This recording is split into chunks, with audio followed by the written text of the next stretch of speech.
Do you wish you could get virtual attendees to turn their cameras on? Is engagement the number one issue on your virtual meetings? Do you want your meeting to be the most engaging virtual meeting? Well, welcome to the Engaging Virtual Meetings podcast. In this podcast, we'll talk to the top people around the world in virtual meetings and give you, the listener, the best ideas to host engaging virtual meetings. Make sure that you click subscribe so you can get the latest episode of the Engaging Virtual Meetings podcast. Now, let's welcome your host, the author of the #1 Amazon hot new release, Engaging Virtual Meetings, John Chen.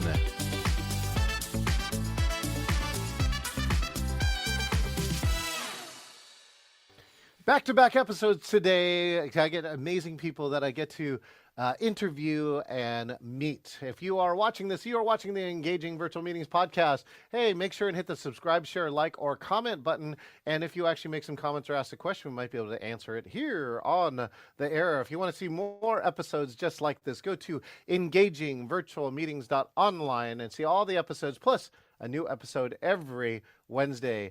And I hope that you'll come and join me for the Engaging Conference, October 1, 2, and 3. And this will be the first year that we're going hybrid. You can either meet us here in Seattle, have a beautiful Zoom seat from wherever you are in the world, or pick one of our free seats and watch it on YouTube. It will be the most engaging hybrid that you have ever seen. Now, we got our next guest here. She's a sales strategist, coach, and speaker specializing in helping business owners close sales quickly. She's got a lot of sales experience, and we got to hang out in San Francisco just a week or so ago as part of my 4-city, 17-day tour. Let's welcome to the stage the one and only Jackie Wu. Hi, Jackie. Hi, John. Thank you very much for the opportunity to be on your podcast. You're welcome. And so how are you doing since I last saw you? I would love to hear something good in your life. I'm doing very well. It is wonderful. I just complete the virtual retreat with the Hall of Fame speaker, Mark LeBlanc. And now I come back with refreshed and ready to take on the world. That's right. I know of Mark. I've never been in his program, so it's interesting. What's one insight you're really taking back from your time inside of his mastermind? One important thing I took back from his virtual retreat is he mentioned how important virtual meeting is from now moving forward. So that is one of his main focus, and say, wow, that is a eye-opening experience to see, especially he has more than 40 years in business and as a speaker. Why did he say virtual was so important? What was the unique factor that says it's more important than, say, in person or some other vehicle? He said that because the virtual meeting will offer the opportunity to interact with the client, the coachee around the globe. Because not always that the coachee or the client be able to meet face to face, and therefore virtual is the best way. Oh, interesting. So I mean, you really can open up yourselves not just to the regional, but now literally to the world, including other countries. And I think as a speaker, then again, you can increase the size of your audience by a factor of 10 or more. That can make you more successful, especially if you have mastered the format. Speaking of mastering the format, Jackie, take a moment for my friends who don't know you to introduce yourself, who you are, and what you do. Thank you, John. So I am Jackie Wu, and I am a sales strategist, a coach, and speaker. And my passion, my mission is to help business owners to close sales quickly and successfully so they can bring in the revenue to grow their business and also while they create impacts to the world.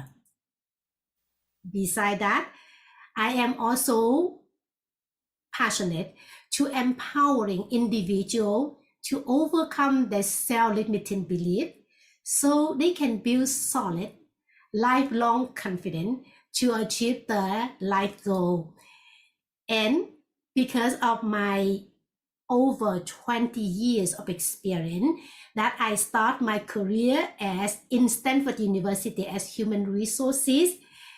And then after that, I advanced to work in many of the 400, 500 companies as a sales enterprise professional. When I start my coaching business because of the pandemic, that my mom in her late 80s would like me to be with her because in a sense she had experienced losing memory.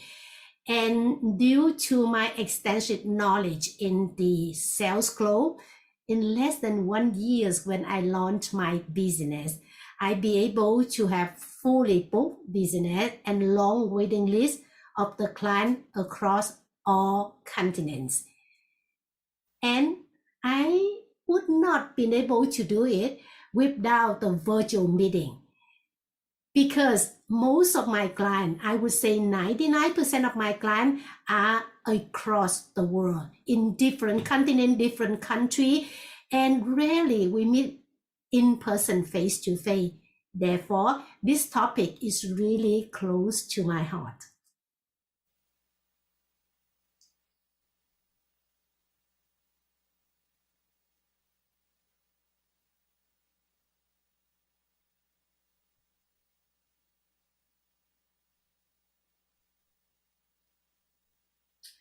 I'm sorry, John. Somehow I could not hear you. I'm not sure if you're mute or something. If you'd be so kind to repeat what you said.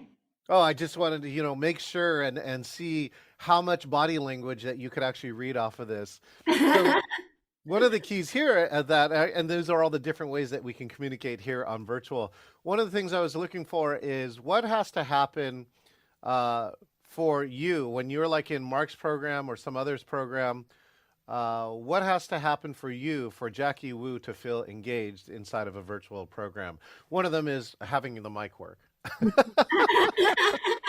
For sure, that is the main element. Otherwise, we will communicate in a whole different way of life. So, for me, what has to happen for a virtual meeting to be engaging is, first of all, the host need to be able to understand the virtual platform they are in and be able to use it well. Be it a Zoom or Google Meet. And because each platform have their own little function that one need to master it. And if they are not familiar with it, I truly recommend them to join your program, the virtual meeting. No, you don't pay me to say it, John. I've never met you before. The last week we met in San Francisco, but I went through many of the virtual section from the National Speaker Association. That you have been very kind to help us for no charge, and I can see how masterful you are in there. And so definitely for me, the whole need to know and be able to understand the platform. The second thing is the host need to be prepared to really engage in the conversation, not just listen in order to answer the question, but deeply engaging, listening, and go with the flow with the audience. And the third one, yes, the third one, it would be nice if also the participant will be, in a sense, prepared ahead by the host, right? Like what type of platform, how are they going to perform in there, and also a little bit trick like the trick that you show us how to use the virtual meeting that would really put the audience at ease, and then both parties would have an interesting conversation virtually. Yes, so I think what I heard you say is know the platform, right? Be able to use the tools on the platform. So there's nothing worse than having a presenter fumble on stage. But I just want to show, all right, Jackie, I'll just admit, even though I have 38 years of experience online, there are times when, like this, I can still get caught on mute, and I want to make sure people hear that it's not your fault, right? Because the technology is still not built in a way for us to get all the cues right. And you can reduce the odds of that happening by practice, by knowing that platform and knowing You know, that those are lots of different checks. It's usually when I do something different, right? So Jackie, here's the behind the scenes, right? I'm trying to eat breakfast a little bit this morning. I, I haven't had a lot of breakfast, so I went off camera and I didn't want you to hear this, right? Listen, right? So Wow. that's what you would hear. So now watch, I can hit mute. Now I have to remember to turn on before I get back onto stage, right? And so I don't normally eat during an interview, but right, today's a little necessary. So I just want to show some behind the scenes of like how you really got to double and triple check things. Like it's kind of like in a live program. You always want to triple check your microphone before you go to the restroom so something embarrassing doesn't happen. All right, Jackie. But I want to add on to this other thing that you said. I think it's so important. I just talked about it in this last course. I was with Lux Narayan and the group, the company Stream Alive. And one of the things that I recognize that I do is that a lot of my show is improv, meaning that I need to go with the flow of the program. And so I don't know. Yeah, do you have some examples of some other presenters who are going with the flow? I'll give my short example while you think of yours, which is I go with the flow because I think one of the things that happens is that means I'm responding immediately to you, the audience, right? And I'd say the second belief, I really have a strong belief. I want this meeting to be different because you, Jackie, are here, right? And when you know that you can influence the direction of the meeting, then you become engaged, going, "Oh, well, John or Mark or whoever your presenter is listening to me, acknowledging what I want, and maybe adding and giving me information." So, what are some other examples you have of other presenters who go with the flow? That is a very interesting question. I have been participating in many of the speaker, and I probably has to say really go with the flow, probably with the one I just complete the virtual retreat, Yeah, because it's in a very personal yeah, manner. So a lot of time the speaker Mark LePlank have to really just let go of his own agenda yes. in order to go with the flow with the audience. And on virtual is quite challenging because we don't see the entire body language, right? We only see from the middle and up. And a lot of this surrounding, each of the individual different surrounding. So I really think that he paid close attention and he saw the benefit of the virtual meeting. He Mhm. actually have the masterful skills to handle it. And I think that as far as for going to the flow, many of the speaker that I listen to, I am a member of the National Speaker Association, and I know that in your Northwest chapter, along with my Northern California chapter, we also have many of the speaker talk. And I think one of the most recent one, beside our chapter, is one in the Austin, Texas chapter. I think his name is Jeff Mueller, if I remember it correctly.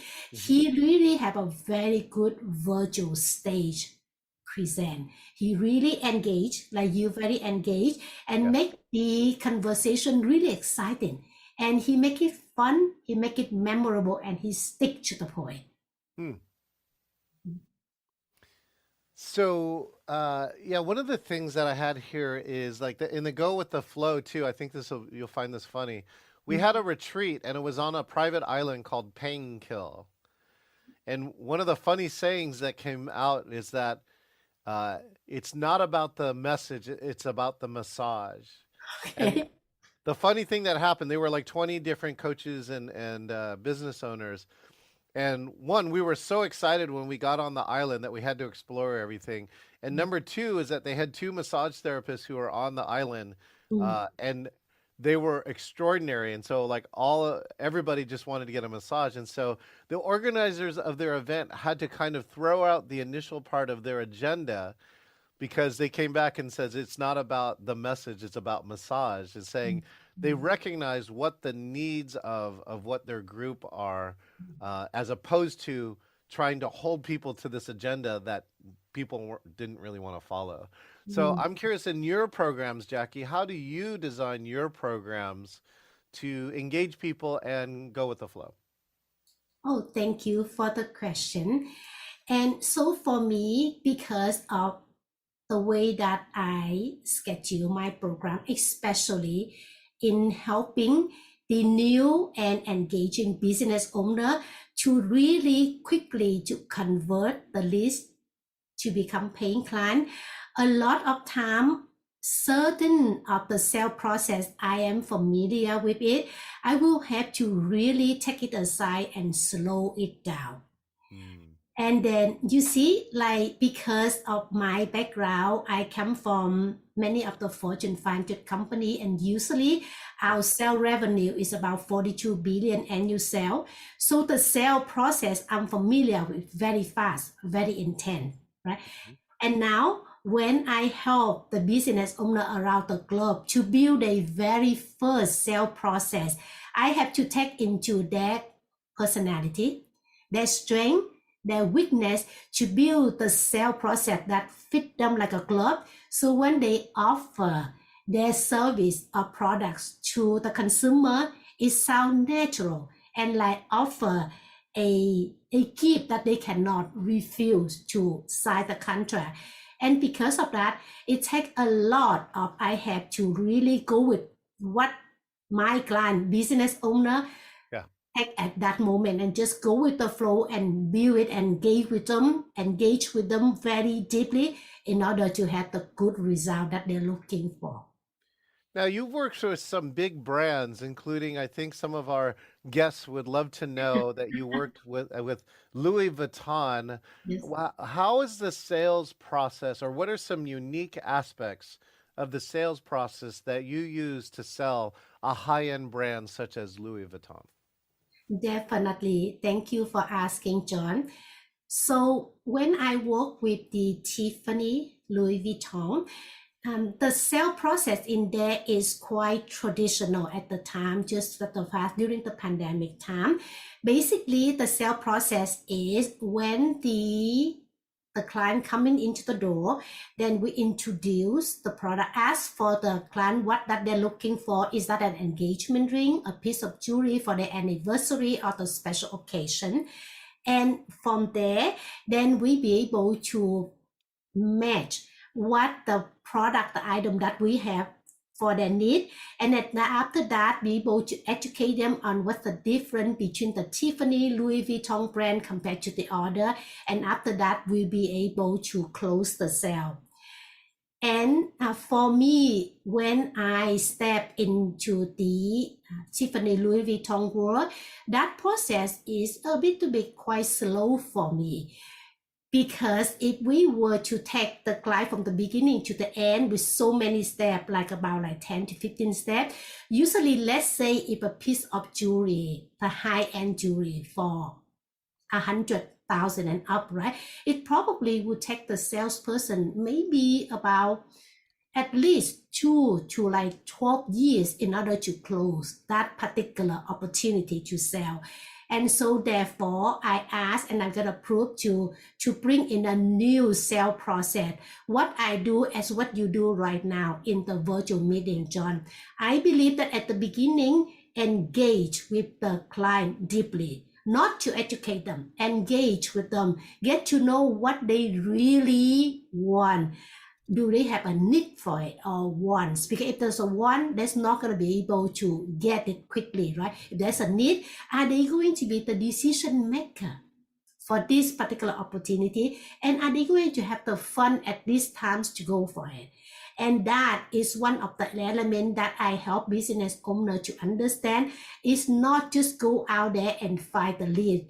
What is the point of finding 1,000 leads and not be able to close one or two of them? And just I believe that for the business to grow, the possibility for the business owner to be able to convert the opportunity to become a pay client as quick as possible is the best way to thrive and to really have a successful business. And that help I come in using your strategy, engage them, go with the flow, build a customized sales process so they get to know themselves well, so they will overcome the imposter syndrome when they offer their product, and just go out there and help the client and then close the sale and create impact and bring in revenue.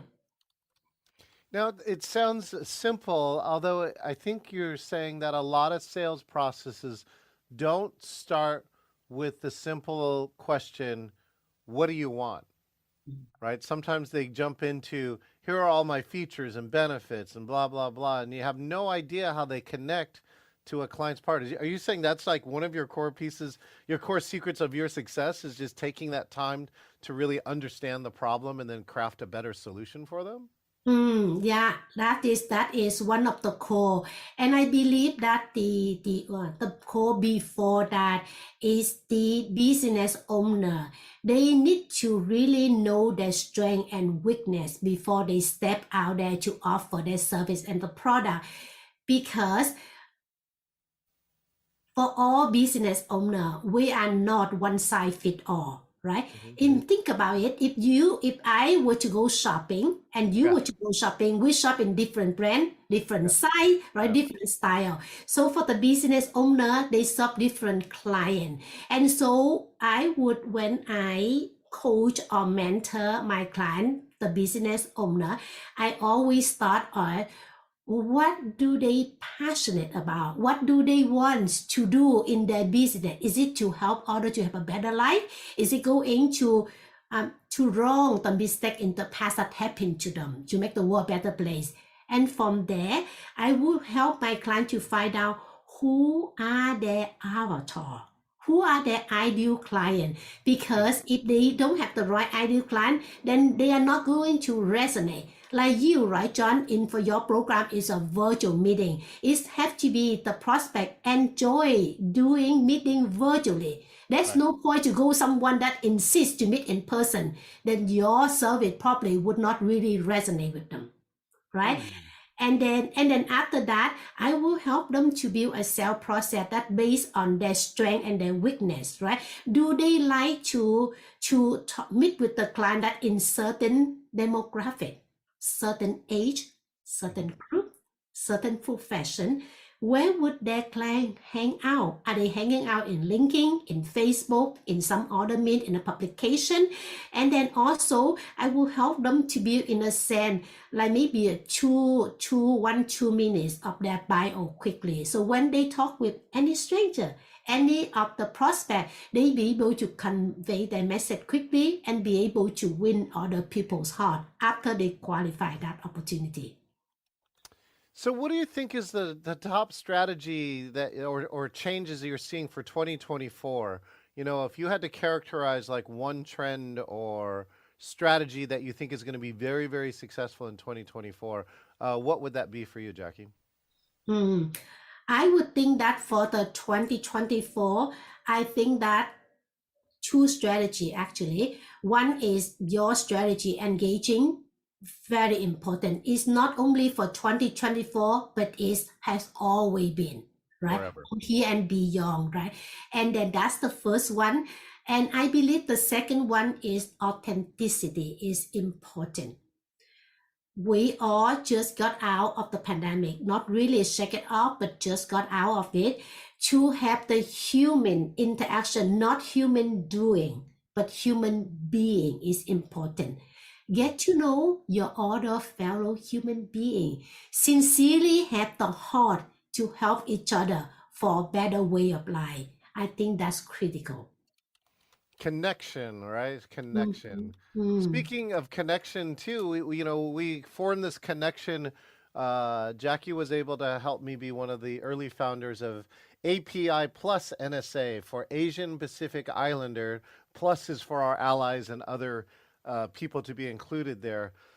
And again, NSA is National Speakers Association. And Jackie, I don't know if you saw my post, but in the Thrive Winter Workshop, it was the first time that there is an API Plus NSA ribbon, and it just hit me in the heart to say, what a big moment that was. It was 50 years in the making. NSA is 50 years old, and Asian Pacific Islander speakers often say, "I'm the only one, and where is everybody else?" So I would love to, I would love to hear and have you share what's it like to be an Asian Pacific Islander speaker, and especially a woman Asian Pacific Islander speaker here in America. Mm. First of all, thank you very much, John, to showcase the API in Thrive is long overdue, and thanks to you, is finally can see the light of the day. And so actually yesterday, I connect with the Hawaii National Speaker Association, and it's there for the Asian Pacific Islands there, and we Right? talk about your event. And so for me personally, to be a speaker, a woman of color in speaker, it is critical because, as you know, in our country, it is very diverse. It's come from different background, different races, different walk of life, and I comes to realize that many of us were not born and raised in the Caucasian culture in a sense, and the country have opened the hand and then give us to have a second chance in life. Yes, Now sir. that after many years of me making it here, I think that I would like to share my journey of how that I came from a decade of long war-torn country, just like Vietnam, suffer from the hands of the dangerous and then suppressive communists to come to America.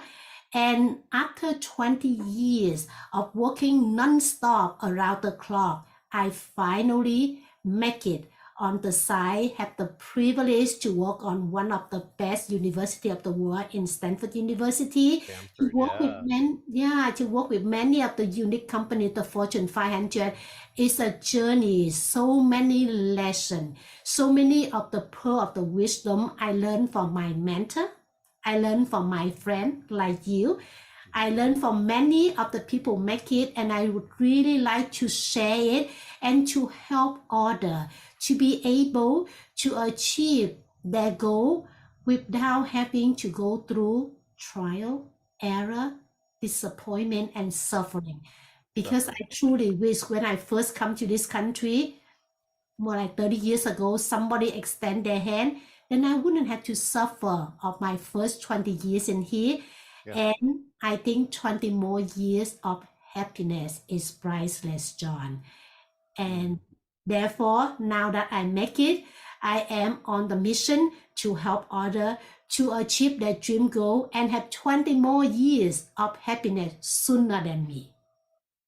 Well, beautiful, Jackie. Appreciate that, and it kind of leads to what my friend he has a coffee cup now that says representation matters. Yes. And right, the average in America is 6.5% Asian Pacific Islander, with some of the coast cities as high as 15, 16%. And there are some counties in LA that are over 50% Asian Pacific Islander. So Yes. one of the key steps that we tell people that we've developed over the past years is one, when you nominate people for our awards, consider who might be an Asian Pacific Islander that deserves that award.